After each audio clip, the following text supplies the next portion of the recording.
నమస్కారం. నా పేరు శ్రీరామ్ శర్మ. కేరళ రాష్ట్రంలో ఒక వ్యక్తికి యావజ్జీవ కారాగార శిక్ష విధించింది క్రిమినల్ కోర్టు. అయినా కూడా అతని ప్రేమ వ్యవహారం ఆగిపోలేదు.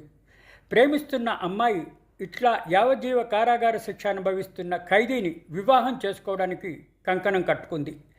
అతనికి యావజ్జీవ జైలు శిక్ష పడినా కూడా ఆమెలో అతనిపై ప్రేమ తగ్గనే లేదు. ఇట్లా సదరు యావజ్జీవ కారాగార శిక్ష అనుభవిస్తున్న ఖైదీ తన వివాహానికి లీవ్ అంటే పేరోల్ గ్రాంట్ చేయమని కేరళ హైకోర్టులో పిటిషన్ ఫైల్ చేయడం జరిగింది. ఈ case Kerala high court single judge justice PV Kunhikrishnan బెంచ్కి హియరింగ్కి వచ్చింది. ఇట్లా యావజ్జీవ కారాగార శిక్ష అనుభవిస్తున్న జీవిత ఖైదీని వివాహం చేసుకోవడానికి నిర్ణయం తీసుకున్న ఆ అమ్మాయి పట్టుదలను చూసి గౌరవ కేరళ హైకోర్టు జస్టిస్ పివి కున్నికృష్ణన్ జీవిత ఖైదీకి 15 రోజులు పేరోలు గ్రాంట్ చేస్తూ ఆదేశాలు ఇవ్వడం జరిగింది. అంటే సదరు జీవిత ఖైదీకి యావజ్జీవ శిక్ష అనుభవిస్తున్న అతనికి 15 రోజులు పేరోలు గ్రాంట్ చేయడం జరిగింది వివాహం చేసుకోవడానికి.